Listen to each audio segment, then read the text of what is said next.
अशा प्रकारे भगवान परमात्म्याने सर्व गोपिकांना महारासाचा आनंद दिला। या महारासाची कथा जो श्रद्धेने ऐकतो किंवा श्रद्धेने वर्णन करतो त्याच्या जीवनामध्ये फलप्राप्ती काय होते ते पुढच्या श्लोकामध्ये परीक्षित राजाला शुकदेवजी सांगतायत।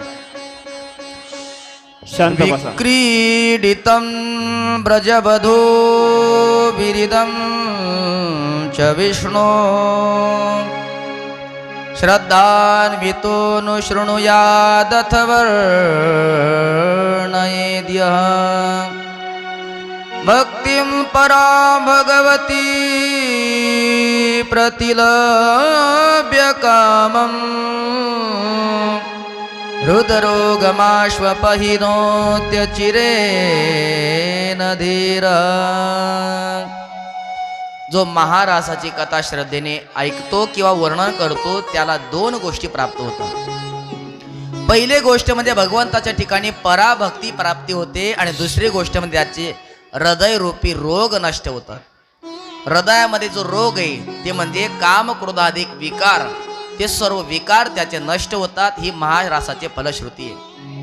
त्यानंतर भगवान परमात्मा अंबिका वनामध्ये पूजा करतात। तिथे एक शापित असा अजगर येतो, भगवान परमात्मा त्याचाही उद्धार करतात। सर्वांनी शांत बसा। युगल गीताची गोष्ट येते, तदनुसार अरिष्टासुराचा उद्धार होतो। एकीकडे भगवान परमात्मा ब्रजवासियांना आनंद देतायत, पण नारद महर्षी विचार करतायत की भगवान परमात्मा बासरी वाजवतायत तिकडे, पण इकडे हा मथुरेमध्ये कंस मात्र त्याच्या प्रजेला त्रास देतोय। त्याचा त्रास नष्ट व्हावा याच्याकरता कोणत्या ना कोणत्या उपायाने जोपर्यंत भगवान परमात्मा वृंदावनातून मथुरेत येत नाही तोपर्यंत हा कंस काही मरणार नाही। म्हणून आपणच जावं आणि काही ना काही उपायाने याला कंसाला आपण सांगावं। म्हणून एके दिवशी नारदजी कंसाकडे येतात। अरे कंसा, तू फार भोळा आहेस म्हटलं।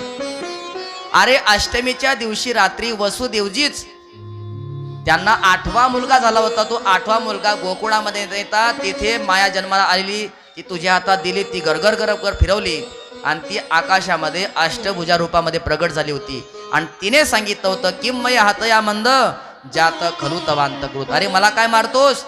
तुला मारणारा माझ्यापेक्षा अगोदर जन्माला आलाय, तर तो दुसरा तिसरा कोणी नसून कृष्ण हाच तुझा काळ आहे। मग त्याला आणायचं कसं म्हणे ते तू ठरव। नारदजी निघून जातात। रात्रभर कंस विचार करतो। सकाळी अक्रूराला बोलवून पाठवतो। अक्रूरजी येतात आणि सांगतात आपल्याकडे धनुर्याग करायचा आहे आणि धनुर्यागाच्या निमित्ताने मथुरेमध्ये मोठी यात्रा भरणार आहे, तर ती यात्रा पाहण्याकरता गोकुळामध्ये वृंदावनामध्ये जा आणि कृष्ण बलराम दोघांना घेऊन या। कंसाने विचार केला की कृष्ण बलराम आले की हत्तीच्या पायाखाली आपण त्याला तोडू, तिथून वाचले तर चाणूर मुष्टिका बरोबर त्याला लढवू, इथून मारून टाकू आणि तिथूनही वाचले तर आपल्या सैन्यानिशी त्याला अटक करू आणि त्याचा वध करून टाकू। अशा प्रकारे याने मंत्रणा रचली आहे। अक्रूरजीला कळालं, पण अक्रूरजींना काही बोलता आलं नाही। शेवटी कंसाच्या आज्ञेनुसार रथ घेऊन अक्रूरजी वृंदावनामध्ये पोहोचले। अक्रूरजी भगवान कृष्णाला आणि बलराम दादाला घेण्याकरता येत आहेत। ही कानोकान बातमी जेव्हा गोपिकांना कळाली, गोपिका रात्रभर रडल्या। अहो विद्यातस्तवन क्वचित दया संयोज्य मैत्र्या प्रणयेन देहिनां ताश्चा कृतार्थामिव नांक्षपार्थकम् विक्रीडितं तीर्भकचेष्टितं यथा। हे अक्रूरा, आमचा जीवाचा तो काळ होण्याकरता आलाय काय? सकाळ झाल्याबरोबर त्या गोपिका नंदभवनामध्ये पोहोचल्या आणि नंदभवनामध्ये यशोदेला हाक मारतात। ए यशोदे, सांग आमचा सावळा कृष्ण कुठे? बलराम दादा कुठे? रथ उभा आहे, अक्रूरजी उभे आहेत, आमचा कन्हैया कुठे जाणार आहे का? अशा प्रकारे त्या गोपिका भगवान परमात्म्याला त्या विषयी या नंदाच्या अंगणी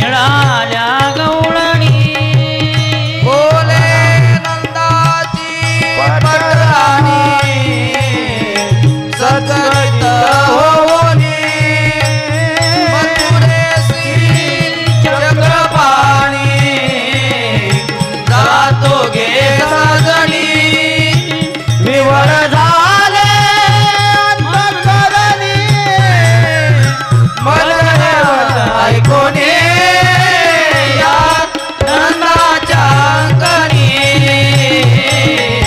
मिळाल्या गवळणी नंदाच्या अंगणी मिळाल्या गवळणी. यशोदा मैया त्या गोपिकांना सांगू लागले की उद्या सकाळी कृष्ण कन्हैया आणि बलराम दादा अक्रूरजींसोबत मथुरेमध्ये जाणार आहे.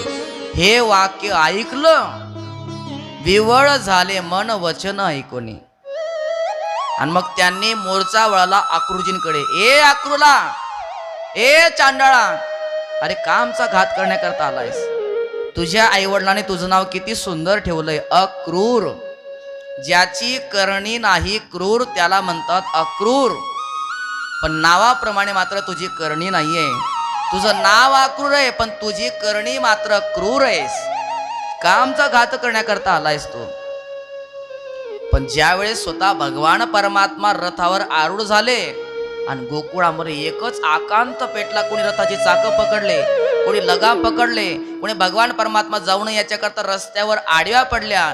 भगवंताचा वियोग सहन होऊ नये, भगवंताचा वियोग होऊ नये याच्याकरता त्या एवढ्या रडल्या की नयनीच्या उदकाने भिजली धरणी. शेवटी अक्रूरजींना भगवान म्हणतायत, या गोपीच्या शोकासी न पाहावे मजसी. लवकर आपण रथ हाका. अक्रूरजी म्हणतात, मी कसं काय रथ हाकणार? कोणी रथाची चाकं पकडलेत, कोणी लगाम पकडले, कोणी रस्त्यामध्ये आडव्या पडले आहेत. आपणच आता काहीतरी सांत्वना करा. म्हणून भगवान परमात्मा रथामध्ये उभे राहिले, हात जोडले. गोपिकांनो, 2च दिवसाचा प्रश्न आहे, तुम्ही 2 दिवसाकरता एवढ्या रडतायत? आज मी मथुरेमध्ये जाणार, उद्या यात्रा पाहणार आणि परवा पुन्हा आपल्या वृंदावनामध्ये परत येणार. 2 दिवसाकरता एवढं रडायचं असतं का? सर्व गोपिका म्हटल्या, याला जायची इच्छा आहे आणि प्रेम त्यालाच म्हणतात. तत् सुख सुखीत्व. ज्याच्यावर आपण प्रेम करतो त्याच्या सुखामध्ये सुख मानणं याला म्हणतात खरं प्रेम. त्या गोपिकांचं भगवंतावर निस्सीम निस्वार्थ प्रेम होतं.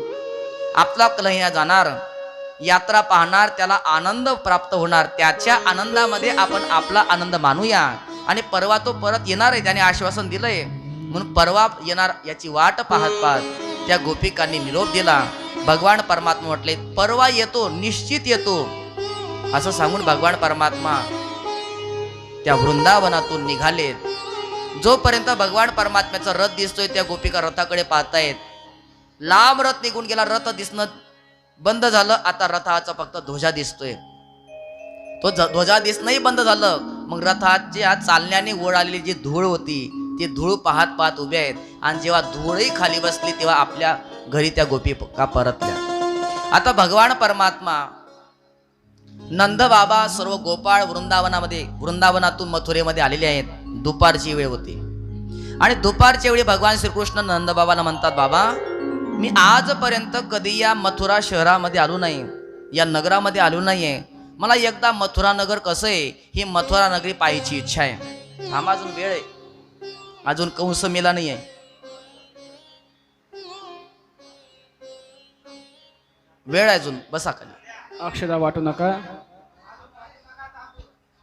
मी सांगेन तुम्हाला. दुपारची वेळ होती. नंदबाबा म्हणतात, कन्हैया मी तुला एकट्याला जाऊ देणार नाही, कारण तुझा स्वभाव मला माहिती आहे. तू एकदा कुठेतरी फिरायला गेला की तिथे भांडण केल्याशिवाय घरी येत नाही. हे मथुरा मंडळ आहे, इथे फार कडक शिस्त आहे, मी तुला एकट्याला जाऊ देणार नाही. बलराम दादा म्हणतो, बाबा मी एकटा जातो, याला फिरून आणतो. ठीक आहे, तू जर सोबत असतील तर मग काय हरकत नाही, एक तरी मनुष्य समजदार पाहिजे सोबत. गोपाळ म्हटले, बाबा आम्ही सुद्धा जातो. मग सर्व गोपाळ, बलराम दादा आणि कृष्ण कन्हैया मथुरा नगर पाहण्याकरता नेत आहेत. जात असताना ज्या वेळेला त्या मथुरावासियांना कळालं की तो कृष्ण आलाय, त्यांनी आपले सर्व काम सोडून टाकले. धाये धाम काम सब त्यागे, धाये धाम काम सब त्यागे, मनहु रंक निधि लुटन लागे, मनहु रंक निधि लुटन लागे. धाये धाम काम सब त्यागे, धाये धाम काम सब त्यागे. आपले काम धाम सर्व सोडले आणि भगवंताचं दर्शन घेण्याकरता कोणी रस्त्यावर, कोणी ओट्यावर, तर कोणी आपल्या घराच्या गच्चीवर येऊन उभे राहिलेत आणि भगवान परमात्म्याचं दर्शन करतायत. भगवान परमात्मा सर्वीकडे पाहतायत. भगवान परमात्माने ज्याच्याकडे पाहिलं तो म्हणतो बस माझं कल्याण झालं. भगवान परमात्म्याच्या नजरेमध्ये अशी जादू आहे, ती नजर ज्याच्यावर पडते त्याला सुख आनंद प्राप्त करून देते. त्या नजरेमध्ये अशी काही जादू आहे की ती नजर जिथे पडते तिथल्या घटकांचा सर्व कायापालट करून देते. ब्रजवासियांचं एक सुंदर गीत आहे. जादू भरी तेरी आंखें जिधर गई, जादू भरी तेरी आंखें जिधर गई, जादू भरी तेरी आंखें जिधर गई, जादू भरी तेरी आंखें जिधर गई. नैनों की कटारी वारे वारे छोए छोए छतिया से उतर गई, जादू भरी तेरी आंखें जिधर गई, जादू भरी तेरी आंखें जिधर गई, जादू भरी तेरी आंखें जिधर गई. भगवंताच्या नजरेमध्ये जादू आहे. ती नजर ज्याच्यावर पडते तो प्रसन्न होतोय. पेंद्या विचारतो का रे कन्हैया, तू कधी या नगरामध्ये आला नाही तरी सुद्धा हे नगरवासी तुला कसं काय ओळखतात? भगवंत म्हणतात अरे पेंद्या, या नगराचा जो राजा आहे महाराज कंस, तो माझा खास मामा आहे. अच्छा, अरे मग सांगायचं ना आपण मामाच्या गावाला येतो असं, आम्ही चांगले कपडे घातले नसले का? अरे मामाच्या गावामध्ये आलो म्हटल्यानंतर चांगले कपडे घातले पाहिजे, कारण पुढे प्रयोजन असतं ना, चांगले कपडे घातले पाहिजे. अरे म्हटले मग चिंता कशाला करता, आपल्या मामाचं गाव आहे, तुम्हाला चांगले कपडे पाहिजे का? मिळून जातील. समोरून कंसाचा धोबी येत होता, परीट. कंसाचे कालचे कपडे त्याने धुण्याकरता नेले होते आणि ते धुवून स्वच्छ करून इस्त्री करून तो आणत होता. मोठं गाठोडं होतं. भगवान परमात्मा त्या धोब्याजवळ गेले. राम राम मामाजी. तो असा वक्र नजरेने पाहायला लागला. मला एकही बहीणने हा भाचा कुठून जन्माला आला कुणास ठाऊक. का रे, मला मामा कस काय म्हटला तू? म्हणे या नगरीचा राजा कंस माझा मामा आहे, या नात्याने तुम्ही त्यांच्या वयाचे आहेत म्हणून तुम्हाला सुद्धा मामा. अच्छा अच्छा, तो कृष्ण तूच आहे का? मला माहितीये आमच्या महाराजाने तुला इथं कशा करता बोलवलं होतं. अच्छा, माहितीये तुम्हाला? मग पटकन तुमच्या डोक्यावरचं गाठोडं खाली घ्या आणि आमच्या सर्व गोपाळांना त्या गाठोड्यातले कपडे द्या. असं म्हटल्याबरोबर तो रागावला. गवळ्याची पोरं तुम्ही, गाईचा अर्थ अनवाणी पायाने वनवन फिरत असता कधी राजाचे कपडे पाहिले होते का? परिधान करण्याकरता मागतायत तुम्ही, लाज नाही वाटत तुम्हाला? भगवंताची लाज काढल्या तर भगवान परमात्म्याने बाई मागे सारली आणि एक चपराक दिल्याबरोबर गत प्राण करून टाकलं. धड एकीकडे तर सिर एकीकडे. बोलो कृष्ण कन्हैया लाल की जय. हा तोच धोबी होता, तोच परीट होता की राम अवतारामध्ये हाच म्हटला होता मी तो राम आहे का? रावणाच्या घरी 6 महिने राहिलेला सीतेला पुन्हा घरामध्ये घेणारा. पण त्यावेळेस रामचंद्र प्रभू हे मर्यादा पुरुषोत्तम होते, तेव्हा काहीच बोलता आलं नाही. तर कृष्ण अवतारामध्ये त्याचा पुरेपूर बदला घेता. एक चपराक दिल्याबरोबर धड शिर वेगळं करून टाकलं. सर्व मथुरेत लोक आश्चर्य करायला लागले. अरे बापरे, काय अद्भुत बालक आहे. या बालकाला शिरछेद करण्याकरता हातामध्ये तलवार घ्यायची गरज नाही, याच्या हातामध्ये तलवार फिट आहे म्हटले. भगवान परमात्म्याने म्हटले अरे घ्या गोपाळांनो, तुम्हाला जसं कपडे पाहिजे तसे घ्या. सर्व गोपाळांनी ते कपडे घेतले, परिधान केले. आता विचार करा, कंस महाराज कुठे, हे छोटे छोटे गोपाळ कुठे, त्याचे कपडे कसे, त्यांचं माप कसं, यांचे कसे. जेव्हा ते कंसाचे कपडे गोपाळाने अंगामध्ये टाकले आणि जेव्हा चालायला लागले तर सर्व मथुरेचा रस्ता साफ व्हायला लागला. कन्हैया अरे चालतोय खरं, पण नेमकं सर्व मथुरेचा रस्ता साफ होतोय. अरे मग थोडस वर उचलून घ्या, लांब असतील तर. जेव्हा त्या गोपाळाने असे कपडे वर उचलले तर असं वाटू लागलं जसं काय हेंगरला टांगलेत कपडे. अरे काही मजा येत नाही. पुढे एक दर्जी होता, टेलर. त्या टेलरने ही परिस्थिती पाहिली आणि तो स्वतःहून आला. म्हणे प्रभू, जर आपली आज्ञा असेल तर या गोपाळाच्या मापाचे कपडे शिवून देऊ. अरे बरं होईल, तुझं कल्याण होईल. म्हणून त्या दर्जीने प्रत्येक गोपाळाच्या मापाचे सुंदर अशी वस्त्र ते मापात आणून दिले, शिवले, त्यांनी परिधान केले. पेंद्या म्हटला कन्हैया अरे त्याला काहीतरी दे ना दर्जीला. तर त्या भगवान परमात्म्याने त्या दर्जीला, त्या टेलरला असा आशीर्वाद दिला, बाई दर्जी आज से तुम फलोगे फुलोगे, मेरा आशीर्वाद आहे. म्हणून तुम्हाला लक्षात आलं असेल केवढा त्यांचा रेट वाढलाय आता. जेवढ्याचे कपडे त्याच्यापेक्षा कधी कधी शिलाई जास्त येते, त्यातल्या त्यात नवरदेवाचे असले तर मग हाय गाई नाही. अशी परिस्थिती. हा भगवंताचा त्यांना प्राप्त झालेला आशीर्वाद आहे. तिथून पुढे निघाले सुदामा माली. त्यांनी गळ्यामध्ये माळा धारण केली. म्हणे चांगले कपडे आले, गळ्यामध्ये माळा आली, पण जोपर्यंत ब्रजवासियांच्या मस्तकावर पूर्ण असं चंदनाचा लेप येत नाही तोपर्यंत आनंद वाटत नाही. म्हणून ब्रजभूमीमध्ये जर गेला आता आपण तर पूर्ण कपाळ भरून चंदन लावले असतं. मग आपल्याला चंदन कोण लावणार? चला म्हटले त्याची व्यवस्था होईल. चालता चालता पुढे एक कंसाची दासी चालत होती. ती 3 ठिकाणी वाकलेली होती, कुबड निघाले होते, म्हणून सर्व मथुरा नगरी तिला कुब्जा असं म्हणायची. भगवान परमात्मा त्या कुब्जेच्या जवळ गेले. हे सुंदरी, सुनती हो, हमें चंदन देगी. आमच्या ब्रजवासियांच्या मस्तकाला हे चंदन लावशील का? तर त्या कुब्जेने अत्यंत आनंदाने प्रसन्नतेने भगवंताची आज्ञा पालन करून त्या ब्रजवासियांच्या कपाळाला पूर्ण चंदन लावलं. पेंद्या म्हटला हिला काहीतरी दे. ही जर कंसाकडे गेली असते चंदन लावण्याकरता तर कंसाने हिरे माणिक मोतीचे हार दिलेस याला बक्षीस. तू काहीतरी दे ना. भगवंत म्हणतात चिंता करू नका, मी आज हिला असं बक्षीस देणार आहे की जन्मात हिला असं बक्षीस मिळालं नसेल. भगवान परमात्मा त्या कुब्जेजवळ जातात आणि त्या कुब्जेच्या पायाच्या अंगठावर आपल्या पायाचा अंगठा ठेवतात आणि तिच्या दाढीला हात लावतात.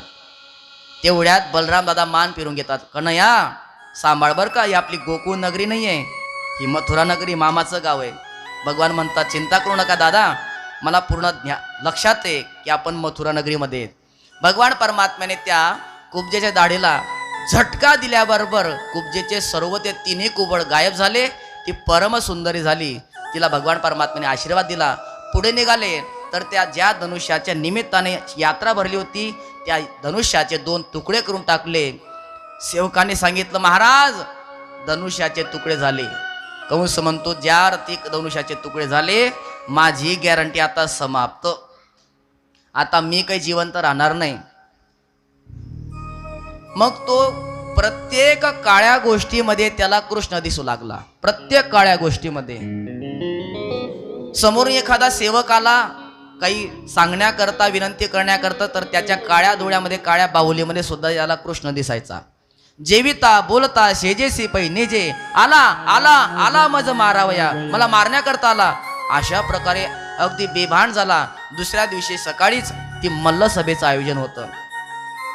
बलराम दादा आणि कृष्ण कन्हैया त्या मल्ल सभेकरता निघाले. नंद बाबा आणि गोपाळ अगोदरच त्या रंगमंचामध्ये त्या ठिकाणी पोहोचले होते. भगवान परमात्मा गेले तर त्या रंगमंचाच्या द्वाराजवळच कोवलया पीड नावाचा हत्ती होता. त्या हत्तीला भगवान परमात्म्याला सोडलं. भगवान परमात्म्याने त्या हत्तीचे दात तोडले, त्याच्या दाताने त्याला मारलं, त्याचा उद्धार करून टाकला. बोल गोपाल कृष्ण भगवान की. तदनंतर भगवान परमात्मा एक दात देत आहेत बलराम दादाकडे, दुसरा दात आपल्याकडे घेत आहेत आणि मल्ल सभेमध्ये प्रवेश करतायत. तिथे चाणूर मुष्टिक यांच्याबरोबर मल्लयुद्ध होतं. दोघं भावांना मारून टाकतात. चाणूर मुष्टिकांना मारल्यानंतर कंसाकडे जातात आणि कंसाचाही वध करतात. बोल कंस मर्दन भगवान की जय. कारागृहामध्ये असलेले आपले आई वडील वसुदेव देवकी दोघांना सोडवतात आणि मथुरेच्या राजसिंहासनावर उग्रसेनाला बसवतात. वास्तविक पाहता उग्र कंसाला भगवान श्रीकृष्णाने मारल्यानंतर त्या राजगादीवर हक्क भगवान श्रीकृष्णाचा होता. मग उग्रसेनाला का बसवलं? तर कंस हा जो राजा होता हा अवैध राजा होता, वैध रीतीने बसलेला नव्हता. त्याने बळजबरीने आपल्या उग्रसेन रूपी बापाला कैदेत टाकलं होतं आणि बळजबरीने स्वतः तो राज्यावर बसला होता. हे राज्य उग्रसेनाचं होतं म्हणून उग्रसेनाला देऊन टाकलं आणि स्वतः सेवक म्हणून त्या ठिकाणी थांबले. वसुदेव देवकी विचार करतायत आपलं बाळ आता मोठं झालंय, परंतु तो शाळेत सुद्धा गेला नाही आतापर्यंत. गाई चारण्याकरता तो जात होता, म्हणून सांदीपनी ऋषींकडे त्यांना शिकण्याकरता पाठवलं आणि तिथे बलराम कृष्ण शिकण्याकरता गेले. तर तिथे सांदीपनी ऋषींच्या आश्रमामध्ये त्यांना एक मित्र भेटला. त्या मित्राचं नाव आहे सुदामा. रात्रंदिवस ते अभ्यास करायचे. सह खेलती खादती सखा, परम अभिन्न हृदय सखा त्यांना प्राप्त झाला. थोड्याच दिवसात त्यांनी संपूर्ण विद्या ग्रहण केली, गुरुदक्षिणा दिली आणि पुन्हा मथुरेमध्ये आले. आल्यानंतर भगवान परमात्म्याला पुन्हा पुन्हा ब्रजवासियांची आठवण यायची. भेटायला जावं असं वाटायचं, परंतु जाऊ शकत नव्हते. का जाऊ शकत नव्हते? कारण कंसाला मारल्यानंतर अनेक राजे आता कृष्णाचा विरोध म्हणून मथुरेवर वेढा द्यायचे, मथुरेच्या लोकांना त्रास द्यायचे. भगवान परमात्मा त्यांचा पाडाव करून मथुरा सुरक्षित करायचे. आणि जर त्यांना कळालं असतं की भगवंताचे भक्त वृंदावनामध्ये राहतात, तर मथुरेतले लोक वाचले असते, पण त्या दुष्टांनी वृंदावनात त्या लोकांना मारलं असतं. म्हणून भगवान परमात्म्याने पुन्हा वृंदावनात जाऊन आपला ब्रजवासियांची अत्यंत अभिन्न हृदय संबंध आहे तो दिसू नये याच्याकरता भगवान पुन्हा कधी वृंदावनात गेलेच नाही. कारण दुष्ट लोक कशाला म्हणतात, जर एखाद्या शत्रूला दुःख देता आलं नाही तर शत्रूचा जो संबंधी आहे त्याला दुःख देतात आणि ब्लॅकमेल करण्याचा प्रयत्न करतात. तर ब्रजवासियांना मारून कृष्णाला दुःख देऊ नये याच्याकरता भगवान परमात्मा पुन्हा वृंदावनात गेले नाही. पण पुन्हा पुन्हा ब्रजवासियांची आठवण यायची म्हणून उद्धवजींना ब्रजभूमीमध्ये पाठवलं. ब्रजभूमीमध्ये जात असताना उद्धवजी ज्ञानी होते. ज्ञान चांगलं आहे, पण हे ज्ञान म्हणजे तेलामध्ये तळलेल्या जिलेबी प्रमाणे. जिलेबी फक्त तेलामध्ये तळली तुम्हाला खायला दिली, गोड लागेल का? नाही.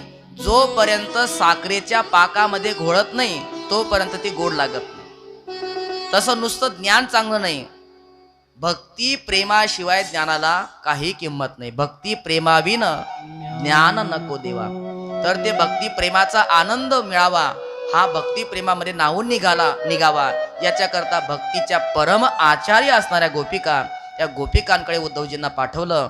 2 दिवसाकरता गेलेला उद्धव, परंतु त्या गोपिकांचं प्रेम भक्ती पाहिली भगवंताविषयी, तर 6 महिने वृंदावनामध्ये राहिला आणि निघून राहून पुन्हा मथुरेमध्ये आला. आणि तदनंतर उद्धवजींना घेऊन भगवान परमात्मा त्या कुब्जेकडे गेले, आक्रोडजींकडे गेले, सुदामा माळ्याकडे गेले.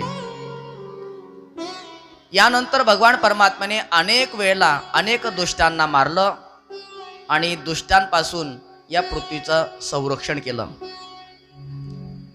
कंसाला मारल्यानंतर कंसाच्या ज्या 2 पत्न्या होत्या अस्ती आणि प्राप्ती, या दोघं विधवा झाल्या आणि आपल्या बापाकडे गेल्या. अस्ती आणि प्राप्ती यांच्या बापाचं नाव होतं जरासंध. तो मगध देशाचा राजा होता. या जरासंधाने कृष्णाला मारण्याकरता 23 अक्षौहिणी सेना घेऊन त्याने मथुरेला वेढा दिला. जेव्हा महाभारती युद्ध झालं ना, तेव्हा कौरवांकडे 11 अक्षौहिणी सेना होती, पांडवांकडे फक्त 7 अक्षौहिणी सेना होती. दोघांची मिळून किती झाले? 11 आणि 7 18. दोघांची मिळून 18 होते. आणि हा जरासंध एवढा बलवान होता, 23 अक्षौहिणी सेना घेऊन तो मथुरेवर स्वारी करतोय. भगवान परमात्म्याने सुदर्शन चक्राने सर्वांचा नाश केला, पण जरासंधाला तसाच जिवंत सोडला. तो पुन्हा गेला, त्यांनी पुन्हा 23 अक्षौहिणी सेना आणली. असं करता करता 17 वेळेस त्याने स्वारी केली. पण भगवान परमात्म्याने 17ही वेळेस ते सैन्य मारून टाकलं आणि जरासंधाला मोकळं सोडलं. 18व्या वेळेस तो सेनेची जुळाजुळव करत होता स्वारी करण्याकरता, आणि त्याला कळालं की कृष्ण परमात्मा ब्राह्मणांचा भक्त आहे. आणि त्याने ब्राह्मणांना जवळ बोलवलं आणि त्यांना अनुष्ठान करण्याकरता बसवलं. हे ब्राह्मणांनो, तुम्ही अनुष्ठान करा. कशा करता? तर माझा विजय प्राप्त व्हावा याच्याकरता. जर मी विजयी झालो तर तुम्हाला धन संपत्ती देऊन मालामाल करून टाकेल, पण जर मी कृष्णाकडून यावेळेस हारलो तर आल्यानंतर तुमचा शिरच्छेद करणार. हे भगवंताला कळालं. भगवंता विचार करू लागले की आता यावेळेस त्याला हरवणं चुकीचं नाही, चुकीचं ठरेल. कारण जर आपण हरवलं तर तो ब्राह्मणांना मारून टाकेल आणि आपण आहोत ब्राह्मण भक्त, गो ब्राह्मण प्रतिपालक. म्हणून तो 18व्या वेळेस येण्याची स्वारी करण्याची तयारी करत होता. तेवढ्यात काल येऊन आला आणि काल येवनाचा वध मुचकुंद राजाच्या द्वारे भगवान श्रीकृष्ण परमात्म्याने केला. 18व्या वेळेस जरासंध आला तर भगवान परमात्मा रणांगणातून पळून गेले. पण भगवान परमात्मा ज्या ज्या भागातून पडले तिथे तिथे लोकांनी मंदिरं बांधले आणि मंदिरामध्ये मूर्ती स्थापन केली आणि मूर्तीचं नाव आहे रणछोड. आणि ज्याने रणांगण सोडलं, रणांगणातून जो पळून गेला त्याचाही लोक जय जयकार करतात. आणि शेवटी यश भगवंताच्या पदरातच आहे. बोल रणछोड भगवान की जय. भगवान परमात्मा प्रवर्षण पर्वतावर चढले. बलराम दादा आणि भगवान परमात्मा खालून या जरासंधाने संपूर्ण पर्वताला आग लावून दिली आणि विचार केला की आता या आगीमध्ये कृष्ण बलराम दोघं मेले असतील. आणि विजयाचा अट्टहास करत तो आपल्या मगध देशामध्ये आला. तेव्हापासून ब्राह्मणांचा भक्त बनला. इकडे भगवान परमात्मा पर्वतावर उभे होते. भगवंताने विचार केला की नेहमी मथुरेवर स्वारी होते, मथुरेतले लोक कंटाळलेत, म्हणून भगवान परमात्माने समुद्राकडे 99 वर्षाच्या करारावर जागा मागून घेतली आणि विश्वकर्माच्या द्वारे सुंदर अशी द्वारकापुरी निर्माण केली आणि मथुऱ्यातल्या सर्व लोकांना द्वारकेमध्ये पोहोचवलं. आणि भगवान परमात्मा बलराम दादा सह सुरक्षित द्वारकेमध्ये पोहोचले आणि परमात्मा आता द्वारकानाथ झाले.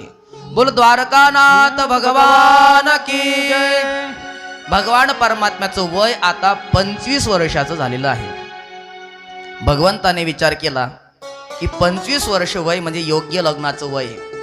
कारण 0 ते 25 ब्रह्मचर्य आणि 26 पासून तर 50 पर्यंत गृहस्थाश्रम स्वीकारावा. पण मग कसं काय करता लग्न? कारण मोठ्या भावाचं झालं नाही ना, अजून बलराम दादाचं बाकी होतं. मग बलराम दादाचं लग्न कसं झालं याचंही फार मोठं एक आश्चर्य आहे, विचित्र कारण आहे. आपण लक्ष देऊन ऐका. सूर्यवंशामध्ये अनेक राजे झाले. त्यापैकी रैवत नावाचा राजा, हा जो रैवत नावाचा राजा होता त्याची एक मुलगी होती, तिचं नाव रेवती. रेवती दिसण्याकरता अत्यंत रूपवती सुंदर होती. या रैवत नावाच्या राजाने ठरवलं की सर्वात सुंदर जो राजकुमार आहे त्यालाच आपली सुंदर असणारी रेवती नावाची मुलगी द्यावी. पण मग आता सुंदर राजकुमार कुठे? जर आपण शोधू लागलो तर पृथ्वी फार मोठी आहे. सुंदर राजकुमाराचा शोध घेत घेत एवढे दिवस जातील, एवढे वर्ष जातील की आपली मुलगी म्हातारी होईल. मग आता करायचं काय? तर ब्रह्मदेवाने सर्वांना जन्माला घातले, म्हणून आपण थेट सत्य लोकामध्ये जाऊया. म्हणून तो रेवत नावाचा राजा त्या रेवतीला घेऊन सत्य लोकामध्ये गेला आणि ब्रह्मदेवांना प्रार्थना करू लागला, महाराज सर्वात सुंदर राजकुमार तुम्ही कोणत्या राजधानीमध्ये, कोणत्या राज्य क्षेत्रामध्ये तुम्ही जन्माला घातलाय आम्हाला सांगा, कारण त्या राजकुमाराला माझी सुंदर राजकन्या द्यायची आहे. त्या राजाचा प्रश्न ऐकून ब्रह्मदेव हसू लागले, वेड्या तू इथं येईपर्यंत खाली अनेक युग बदलले गेले. कारण तुम्हाला त्या दिवशी मी आयुष्य सांगितलं होतं. आपलं दिवस रात्र म्हणजे सेकंद काट्याप्रमाणे, स्वर्गातल्या देवांची दिवस रात्र म्हणजे मिनिट काट्याप्रमाणे आणि ब्रह्मदेवाचे दिवस रात्र म्हणजे तास काट्याप्रमाणे. तिथला एक क्षण म्हणजे इथले कितीतरी युग पलटून जातात. ब्रह्मदेवाचा एक दिवस पुन्हा सांगतो तुम्हाला. कलियुगाचं आयुष्य आहे 4,32,000 वर्ष. त्याचं दुप्पट करा द्वापर युग, त्याचं तिप्पट करा त्रेतायुग, त्याचं चौपट करा कृतयुग. या 4 युग जेव्हा एक वेळा जातात त्याला महायुग म्हणतात. आणि असे महायुग 1000 वेळा जातात तेव्हा ब्रह्मदेवाचा 12 तासाचा एक दिवस होतो. आपले दिवस रात्र कुठे होतात ते पत्ता सुद्धा लागत नाही. 4 चतुर्युगी 1000 वेळा गेल्यानंतर मग ब्रह्मदेवाचा एक 12 तासाचा दिवस होतो. तिथे पोचेपर्यंत अनेक युग पलटले. मग आता करायचं काय म्हटले? म्हणून आता पटकन तुम्ही द्वारकेमध्ये जा. सध्या शेषाचा अवतार बलराम दादा आहे आणि बलराम दादांना तुमची मुलगी देऊन टाका. म्हणून तो रेवत नावाचा राजा आपल्या मुलीला रेवतीला घेऊन द्वारकेमध्ये येतात आणि विवाहाचा प्रस्ताव मांडतात. ब्रह्मदेवाची आज्ञा पालन करण्याकरता बलरामदादा स्वीकार करतात आणि दोघांचा विवाह संपन्न होतो. पण आता युग परतोय, माणसाची उंची आणि आयुष्य हे कमी कमी कमी कमी होत जातं. अगोदर माणसाला आयुष्य होतं कृतयुगामध्ये 1,00,000 वर्ष. नंतर त्रेतायुगाला पुन्हा शून्य कमी झाला 10,000 वर्ष. द्वापार युग लागलं, 1 शून्य कमी झाला 1,000 वर्ष. कलियुगामध्ये पुन्हा शून्य कमी झाला, आता 100 वर्ष. पण जसं जसं कलियुग पुढे चालत जाईल तसं त्या 100रातून सुद्धा मायनस होत जातील 90, 80, 70. जसं वय कमी होतं, माणसाचं आयुष्य कमी होतंय, तसं माणसाची उंची सुद्धा कमी होऊ लागली आहे. अगोदर कृतयुगामध्ये माणसाची उंची असायची 14 हात. नंतर ती त्रेतायुगामध्ये आली 11 हातावर. नंतर द्वापार युगामध्ये 7 हात आणि कलियुगामध्ये फक्त 3.5 हात. असे 3.5 हात प्रत्येकाची, ज्याची त्याची. औट हात का मानव देह, 3.5 हाताचा. मला वाटतं जसं पुढे कलियुग चालत जाईल तसं माणसाची उंची कमी कमी होत जाईल. किती कमी होत जाईल? एवढी कमी होईल, एवढी कमी होईल की जेव्हा जेव्हा कलियुग पुढे जाईल तेव्हा मनुष्याची एवढी उंची कमी होईल की माणसं हरभऱ्याच्या झाडाखाली बसून शेंगदाणे खातील. एवढी उंची माणसाची कमी होईल. आता विचार करा, ही जी रेवती होती ही त्रेतायुगातली होती, तिची उंची 14 फुटापर्यंत होती. आणि बलराम दादा होते द्वापार युगातले, त्यांची उंची 11 फुटापर्यंत. आता लग्न मंडपामध्ये नवरी 14 फूट, नवरदेव 11 फूट, कसं दिसत असेल ते? भगवान श्रीकृष्ण परमात्मा सुद्धा चिडू लागले, दादा काय वहिनी भेटली मला, तू जर घरामध्ये नसला काय असला काही फरक पडणार नाही. पडतीवरून जर डबा काढायचा असेल तर तुला बोलवायची गरज नाही, तिची काढून गेली म्हटले ती, कारण उंची ती तुझ्यापेक्षा जास्त आहे ना. बलराम दादा म्हटले, हा मला आयुष्यभर असाच चिडवत राहील मला माझ्या पत्नीवरून. त्या बलराम दादाने काय केलं, त्या विवाह मंडपामध्येच नांगर घेतला आणि त्या रेवतीच्या खांद्याला लावला आणि असा झटका दिला, एका झटक्यात तिला लहान करून टाकलं.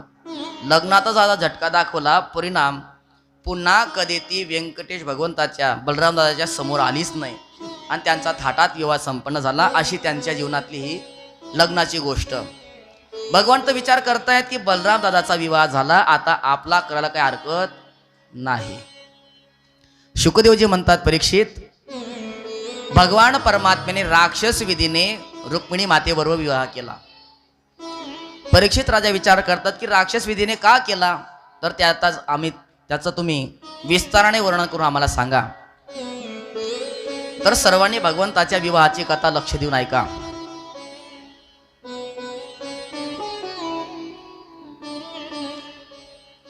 राजासीत भीष्मको नाम विदर्भाधिपतिर्महान् तस्य पञ्चाभवत् पुत्रा कन्यका च वरानना. विदर्भ देशामध्ये कौंडण्यपूर ही राजधानी आहे आणि कौंडण्यपुराचा राजा होता महाराज भीमक.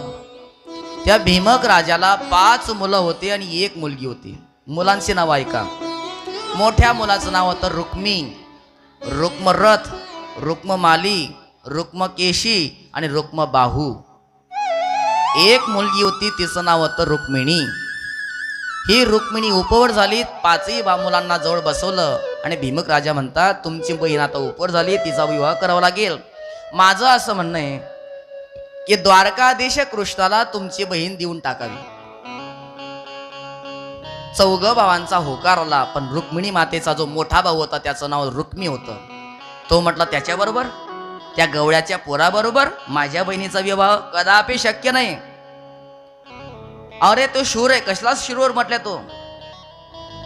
एखादा बलवान जर योद्धा आला तर शत्रूला पाठ दाखवतो, रणांगातून पळून जातो, म्हटले भगोडा आहे तो, आणि त्या भगोड्याला माझी बहीण द्यायची अजिबात शक्य नाही. म्हणे मग आता तुझ्या बहिणी करता वर कोण शोधणार? मी शोधणार. म्हटले तुम्ही चिंता करू नका. म्हणे ठीक आहे, तू शोध. सर्वजण शांत बसले आणि रुक्मिणीचा मोठा भाऊ रुक्मी रथावर बसून आरूढ होऊन निघाला आणि 2-3 दिवसानंतर परत आला. आणि आपल्या आईवडिलांना सांगतो आता चिंता करायचं कारण नाही, मी माझ्या बहिणीचा संबंध पक्का करून आलोय. म्हणजे कोणासोबत? म्हणे छेदी नरेश दमघोष पुत्र शिशुपाला बरोबर माझ्या बहिणीचा संबंध पक्का करून आलोय, 2-3 दिवसात वरात येणार आहे. म्हणे एवढ्या लवकर? म्हणे हो, तरेला लागा आता. आणि ज्यावेळेस आपला विवाह शिशुपाला बरोबर होणार आहे ही बातमी जेव्हा रुक्मिणी मातेला कळाली, रुक्मिणी माता त्यांची जी मोठी वहिनी होती त्या वहिनीजवळ येतात. वहिनी, तुम्हाला माहिती आहे नेहमी नारदजी आपल्याकडे येतात आणि भगवान श्रीकृष्ण परमात्म्याचं वर्णन माझ्याजवळ करतात. ते वर्णन ऐकून ऐकून माझ्या हृदयरूपी भवनावर आसनावर मी त्यांना विराजमान केलंय आणि मनोमन त्यांना पती रूपामध्ये स्वीकार केलाय. त्यामुळे श्रीकृष्ण नवरा नवरी मी, पण जर शिशुपाल नवरा तर मग न वरी मी त्याला वरणार नाही. म्हणे करायचं काय आता? तर ती रुक्मिणी मातेची वहिनी सांगते चिंता करू नका म्हटले, एक कागद घ्या, पेन घ्या आणि आपल्या मनातले विचार व्यक्त करून ते पत्र सुदेव ब्राह्मणाकडे देऊन भगवंताकडे पाठवा आणि लवकरात लवकर त्यांचा निरोप मागून घ्या. रुक्मिणी मातेने पत्र घेतलंय, कागद घेतलाय, पेन घेतलाय आणि आपल्या मनातले विचार 7 श्लोकांच्या द्वारे प्रगट करून सुदेव ब्राह्मणाच्या हातात ते दिलंय आणि सांगितलं, महाराज हे पत्र नाहीये, माझे प्राण आहेत. लवकरात लवकर तुम्ही द्वारकेला जा आणि द्वारकानाथाला हे पत्र द्या आणि लवकरात लवकर निरोप आणा. इकडे शिशुपाल येण्याची तयारी करतोय. दरकोच दर मुक्काम करत करत सुदेव ब्राह्मण द्वारकेला पोहोचला. द्वारपालाने अडवलं, कुठून आलात? म्हणे आम्ही कौंडण्यपुरातून आलो, मला अर्जंट भगवंताला भेटायचंय. सोडलं आतमध्ये. भगवान परमात्म्याने स्वागत केलं, बसण्याकरता आसन दिलं, षोडशोपचारे पूजा केली, जेवण खाऊ घाललं आणि ज्यावेळेस विश्रांती घेण्याकरता सुदेव ब्राह्मण बसले, भगवान परमात्मा त्या ब्राह्मणाची सेवा करत करत विचारतात, भूदेव सांगा आपलं येणं कशामुळे झालं? तेव्हा सुदेव ब्राह्मणाने आपल्या जवळचं पत्र भगवंताकडे दिलं. आमच्या राजकुमारीने, आमच्या रुक्मिणीने तुम्हाला हे पत्र दिलंय, वाचा, लवकर मला निरोप सांगा. भगवंत म्हणे मग तुम्हीच वाचा. सुदेव ब्राह्मण म्हणतात नाही नाही नाही नाही, हे तुमचं पर्सनल लेटर आहे म्हटले, तुम्हीच वाचत आहे. भगवान म्हणतात ब्राह्मणापासून माझं काही लपून राहिलेलं नाही, तुम्हीच वाचा. तेव्हा सुदेव ब्राह्मण पत्र वाचतायत आणि रुक्मिणी मातेने प्रथम श्लोकामध्ये भगवंताची प्रार्थना केली. श्रुत्वा गुणान भुवन सुंदर शृण्वतान्ते निर्विश कर्ण विवरैर्हरतो गतापम् रूपं दृशां दृशिमतामखिलार्थलाभम् त्वय्यच्युता विशति चित्रमपत्रपं मे. रुक्मिणी माता म्हणते, प्रभू मी तुम्हाला पाहिलं नाही, फक्त तुमचे गुण ऐकले, पण ते गुण ऐकून ऐकून मी मनाने तुम्हाला वरलंय. तर तुम्ही माझे स्वामी व्हा, लवकरात लवकर तुम्ही मला घेण्याकरता या, नाहीतर आशा होईल 2 दिवसात शिशुपाल येईल, मला घेऊन जाईल. वाघाची शिकार कोल्या कुत्र्याने घेऊन जाऊ नये, म्हणून प्रभू मी तुम्हाला विनंती करते, लवकरात लवकर या. तुम्ही म्हणाल मी तिथे येणार, तुझे भाऊ असतील, सैन्य असेल, त्यांना मारावं लागेल, रक्त सांडेल, तसं काही करू नका. लग्नामध्ये रक्त सांडू नये, लग्नामध्ये भांडण होऊ नये, कारण ते शुभ कार्य असतं, मंगल कार्य असतं. मंगल कार्यामध्ये भांडण झालं तर पुढे त्यांच्या जीवनामध्ये भांडणं सुरू होतात म्हटले. त्यामुळे लग्नामध्ये मंगल कार्यामध्ये भांडणं होऊ नये. मग मी तुम्हाला एक आयडिया सांगते म्हटले. मी अंबिका मातेच्या पूजनाकरता जाते, कारण आमच्या कुळामध्ये कुळाचार आहे की लग्नाच्या दिवशी आरतीचं ताट घेऊन मैत्रिणीला सोबत घेऊन नववधू अंबिका मातेच्या दर्शनाकरता जात असते, पूजा करता जात असते. मी सुद्धा माझ्या मैत्रिणीसोबत पूजा करण्याकरता येणार. तुम्ही त्या अंबिका मातेच्या मंदिराजवळ रथ घेऊन या, तुम्ही मला रथ बसवा, हम 9-11 हो जाएंगे, तिथून आपण चालले जाऊ म्हटले. अशा प्रकारे सर्वच मंत्रणा या रुक्मिणी मातेने पत्रातून सांगितली. सुदेव ब्राह्मण म्हटले तुमचा काय निरोप आहे? म्हणजे निरोप काय? जशी तिकडे रुक्मिणीची अवस्था आहे तशी जिकडे माझी अवस्था आहे म्हटले. तथा अहमपि तत् चिंतो निद्रांच न लभिनिशी. मला सुद्धा ती चिंता निर्माण होत असते. म्हणे मग काय करायचं आता? म्हणे कशाला काय, रथात बसा, निघा आपण. 4 सुंदर असे वाऱ्याशी स्पर्धा करणारे घोडे जोडले पळणारे. आणि भगवान परमात्मा सुदेव ब्राह्मणांना रथात बसवतात, स्वतः बसतात आणि लगाम हातात घेऊन चाबूक उगारल्याबरोबर वाऱ्याशी स्पर्धा करत करत वायू वेगाने तो रथ निघतो. दर कोस दर मुक्काम करत करत कौंडण्यपुराला पोहोचतात. आणि भगवान परमात्मा म्हणतात, जा आता तुम्ही महालामध्ये जा आणि रुक्मिणीला धीर द्या आणि सांगा, चिंता करू नकोस, ज्यांना तू निरोप पाठवलं पत्र म्हणून मी त्यांनाच घेऊन आलोय, आता चिंता करायचं काम नाही. सुदेव ब्राह्मण येतात, रुक्मिणी माता सुदेव ब्राह्मणाचं दर्शन घेतात, विचारतात तुम्ही पत्र दिलं द्वारकाधीशांकडे? म्हणे हो. मग काय निरोप आणला? म्हणे निरोप काही नाही. मग तुम्हाला फक्त जेवणाकरता पाठवलं होतं कधी तुम्ही? अहो निरोप आणला पाहिजे होता ना. देवी चिंता करू नका, तुम्ही ज्यांना पत्र पाठवलं होतं मी त्या द्वारकाधीशांनाच घेऊन आलोय. हे वाक्य ऐकलं आणि रुक्मिणी मातेच्या आनंदाला पारावार नाही. सुंदर अशा प्रकारे शृंगार केला, आरतीचं ताट घेतलं. तेवढ्यात तिकडे शिशुपालाला कसं काय खबर पडली कुणास ठाऊक.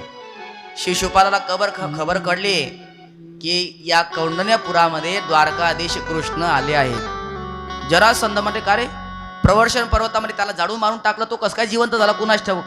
पण ज्या अर्थी आलाय त्या अर्थी आता काही खरं नाही म्हटले, कारण तो फार चतुर आहे, फार डेंजर आहे म्हटले तो. शिशुपाल म्हटलं आता काही खरं नाही, आता तो काय धिंगाणा करतो काय नाही लग्नामध्ये म्हटले. सैनिक म्हटले महाराज चिंता करू नका, आम्ही काय फक्त बुंदी खाण्याकरता आलो नाही आहेत, आमच्याकडे ढाल आहे तलवार, तुम्ही फक्त आज्ञा करा. शिशुपाल म्हटले सैनिकांनो जा, रुक्मिणी जिथे असेल तिचं संरक्षण करा. इकडे रुक्मिणीला संरक्षण देण्याकरता सर्व सैनिक धावलेत. रुक्मिणी मातेने आरतीचं ताट घेतलं, 2 गोपिकांना आपल्या मैत्रिणींना सोबत घेतलं आणि त्या अंबिके मातेची पूजा करण्याकरता मंदिरामध्ये प्रवेश झाल्या आणि आर्ततेने पूजा करू लागल्या. नमस्ते त्वांबिके भीक्ष्णं स्वसंतानयुतां शिवां भूयात् पतिर्मे भगवान कृष्णस्तदनुमोदतां. मी जेवढे काही व्रत उपवास केले असतील या सर्व व्रत उपवासाचं फल मला आताच पाहिजे माते. कृष्ण परमात्मा मला पतिरूपामध्ये प्राप्त व्हावा असा आशीर्वाद द्या. रुक्त्या अंबिके मातेने कौल दिला. मनोजा हिराचे मिलाऊ सोबरू सहज सुंदर सावरू करुणा निदान सुजानशील स्नेह जानत रावरू. अशा प्रकारे त्या देवी मातेने आशीर्वाद दिला. अत्यंत प्रसन्न होऊन आरतीचं ताट घेऊन जेव्हा रुक्मिणी माता मंदिराच्या बाहेर निघाल्यात, पाहता तर शेकडो सैनिकांनी मंदिराला वेढा दिलाय.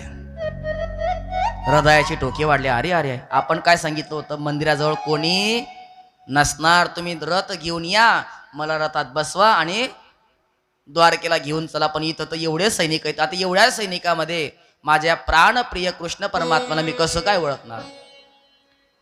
पण मला पक्का विश्वास आहे की माझे प्राणप्रिय प्रभू लाखात करोडो मध्ये एखादे असतील.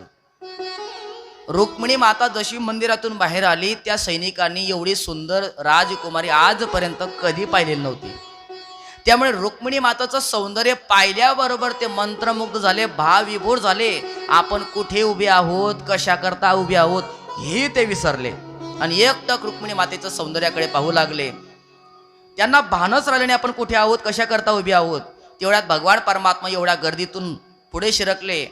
हाय केलं, हम वही है, जैसे आप ढूंढ रहे हम वही है. भगवान परमात्मा त्यांच्या सर्वांच्या समोर रुक्मिणी मातेच्या हाताला पकडतात, रथामध्ये नेतात, रथामध्ये बसवतात. सर्वांचं लक्ष रथाकडे जातं. अरे राजकुमारीकडे काय बघतो, बघ अख्खा रथ सोन्याचा आहे म्हटले. ते सैनिक चर्चा करतायत. अरे म्हटले रथाकडे काय बघतो, बघ 4 घोडे आहेत, पांढरे शुभ्र आहेत. आणि जेव्हा भगवान परमात्मा रुक्मिणी मातेला रथात बसवलं, लगाम खेचले आणि चाबूक उगारल्याबरोबर वाऱ्याची स्पर्धा करत करत रथ निघून गेला, पळू लागला. अरे म्हटले बघ, घोडे नुसते पाहायला नाही, पळायला सुद्धा किती बघा किती तेज आहेत. बघा कशी वाऱ्याची स्पर्धा करत पळतायत. जेव्हा रथ लांब निघून गेला तेव्हा विचार करायला लागले, थोडीशी शुद्धीवर आले. का रे आपण इथं कशा करता उभे, डोकं खायला लागले, हा गळा कशा करता उभे, काही आठवत नाहीये. एक म्हातारा होता. अरे म्हटले तुम्ही या ठिकाणी रुक्मिणीच्या संरक्षणाकरता आले होते. आणि हा हा हा हा रुक्मिणीच्या संरक्षणाकरता आलो होतो. कुठे रुक्मिणी? शेजारी रुक्मिणीच्या मैत्रिणी होत्या. का रे लग्नाला आले घरूनच टाकून आले. अरे तुमच्या समोर रुक्मिणीला द्वारकाधीश प्रभूंनी रथात बसवलं आणि घेऊन गेलं. बघा तो रथ चालला. अरे लेगो लेगो भागो भागो पकडो पकडो. इकडे एक सैनिक धावत धावत आला. शिशुपालाला म्हटलं महाराज तुम्ही ज्या राजकुमारी बरोबर लग्न करण्याकरता आले होते ती राजकुमारी 9-2-11 हो गई. द्वारकाधीश प्रभूंबरोबर ती निघून गेली, पळून गेली म्हटले. द्वारकाधीश प्रभूंनी त्यांचं रुक्मिणी मातेचं हरण केलंय. त्याने आपल्या डोक्यावर असलेला तो मुकुट काढला. म्हणजे आता मी मरून जातो. काय हे काय जिन आहे का? लग्ना करता गेलो नवरी पळून गेली. आता एकटं घरी जाणं चांगलं आहे का म्हटले. त्यापेक्षा मेलेला परवडलं म्हटले. जरासंध म्हटलं मरू नकोस. अरे आपण क्षत्रिय आहोत आणि क्षत्रियाच्या जीवनामध्ये कधी विजय होतो कधी पराजय होतो. मग पराजय झाला की क्षत्रियाने काय मरायचं असतं का? अरे माझ्याकडे बघ, याच कृष्णाने मला 17 वेळेस हरवलं, पराजित केलं, तरी सुद्धा मी जिवंत आहे. शिशुपाल विचार करतो 17 वेळेस पराजित झाला तरी हा जिवंत आहे. एवढे निर्लज्ज लोक जर जिवंत आहे, मी तर एकदाच हारलोय, मी कशाला मरू. म्हणून ज्या डोलीमध्ये नवरीला बसवण्याकरता आणली होती त्या डोलीमध्ये बसून तो आपल्या चेदी नरेश निघून गेला चेदी देशाला. इकडे रुक्मिणीचा मोठा भाऊ भडकला आणि त्याने प्रतिज्ञा केली, अहत्वा समरे कृष्ण कुंडीनम न प्रवेशामी. मी कृष्णाला मारून माझ्या बहिणीला परत आणलं नाही तर कधीच कुंडन्यपुरामध्ये प्रवेश करणार नाही. प्रतिज्ञा केली, तलवार घेऊन निघाला आणि कृष्णाला आव्हान दिलं. भगवान परमात्म्याने रथ थांबवला. दोघांचं द्वंद्व युद्ध झालं. भगवान परमात्मा मारणार तितक्यात रुक्मिणीने हात पकडला. प्रभू कसाही असला तरी माझा भाऊ आहे. माझ्या वहिनीच्या मार्गदर्शनाने तुम्ही मला प्राप्त झालेले आहात आणि माझ्या भावाला जर तुम्ही मारलं तर माझी वहिनी विधवा होईल आणि जेव्हा जेव्हा मी माहेरी येईल तिचं वैधव्य मला पाहता येणार नाही की माझ्या पतीमुळे हिचा मालक वारलाय, हिला वैधव्य प्राप्त झालंय. भगवंत म्हणतात देवी चिंता करू नका, हा तुमचा भाऊ आहे तर माझाही कोण लागतो ना. आता हा माझा सक्का साला आहे म्हटलं, साल्याला कोणी मारतं का? पण याला जो अभिमान निर्माण झाला ना तो अभिमान याचा नष्ट करतो म्हटले. म्हणून भगवान परमात्म्याने तलवारीने त्या रुक्मीचं मुंडन करायला सुरुवात केली. मुंडन करायला सुरुवात केली तेवढ्यात मागून द्वारकाधीश भगवान की जय. भगवंत मागे पाहतात, माझा जय जयकार कोण करते. मागून पाहतात बलराम दादा नारायणी सेना घेऊन आले. दादा प्रणाम म्हणे, तू आता माझ्या सुनबाईला घे आणि द्वारकेला जा. मागून जे सैन्य येते त्याचा निपात करून मी सुद्धा द्वारकेला पोहोचतो. आणि भगवान परमात्मा रुक्मिणी मातेला घेऊन द्वारकेमध्ये येतात. उत्तम प्रकारे मुहूर्त पाहून भगवान परमात्म्याचा विवाह संपन्न होतो. ज्या दिवशी विवाहाची तिथी आहे त्या दिवशी देशोदेशीचे राजे राजकुमार वयोवृद्ध माणसं सर्वच त्या ठिकाणी उपस्थित आहेत. सर्वांना पत्रिका वाटल्या गेल्या आहेत. पिंपळकोठा बुद्रुकमध्ये तर घरोघरी पत्रिका वाटल्या गेल्या होत्या. त्यामुळे सर्वच जण भगवंताच्या विवाहाकरता उपस्थित आहेत. एक पत्रिका वाघळूदला गेली, तिथून मोहन महाराज लग्नाकरता उपस्थित आहेत. एक पत्रिका लोंढऱ्याला गेली, दिनेश महाराज उपस्थित आहेत. एक पत्रिका फार लांब गेली जालन्याला, तिथून आमचे तुळशीराम महाराज उपस्थित झाले.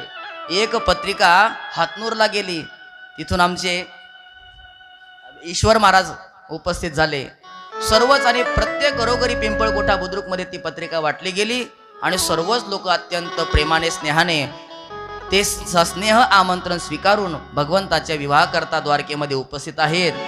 रुक्मिणी माता खूप आनंदात आहेत कारण त्यांना मनोवांछित वराची प्राप्ती झाली आहे. जो वर त्यांच्या मनामध्ये होता तो त्याच वराबरोबर त्यांचा विवाह होतोय. अत्यंत आनंदामध्ये ते आहेत आणि आनंदाने शृंगार करतायत आणि प्रत्येक शृंगाराच्या ठिकाणी भगवान परमात्म्याचा नामोल्लेख करतायत. आपण सुद्धा त्या रुक्मिणी मातेचं मनोगत जाणूया भजनाच्या द्वारे. मैंने मेहंदी रचाई रे कृष्ण नाम की, मैंने रे कृष्ण नाम के, मैंने बिंदिया सजाई रे कृष्ण नाम की, मैंने विद्या सजाई रे कृष्ण नाम के. मेरी चूड़ियों पे कृष्ण, मेरी चुनरी पे कृष्ण, मेरी चूड़ियों पे कृष्ण, जागा करा, मेरी जागा करा. चुनरी पे कृष्ण, मेरी चूड़ियों पे कृष्ण, कृष्ण मेरी चुनरी पे कृष्ण मेरी चूड़ियों पे कृष्ण मेरी चुनरी पे कृष्ण मध्यभागी मैंने जागा करा नथनी सजाई रे कृष्ण नाम की मैंने नथनी सजाई रे कृष्ण नाम की मैंने नथनी सजाई रे कृष्ण नाम की मैंने नथनी सजाई रे कृष्ण नाम की मैंने मेहंदी रचाई रे कृष्ण नाम की मैंने बिंदिया सजाई रे कृष्ण नाम की मैंने मेहंदी रचाई रे कृष्ण नाम की मैंने बिंदिया सजाई रे कृष्ण नाम के मेरे नयनों में गोकुल वृंदावन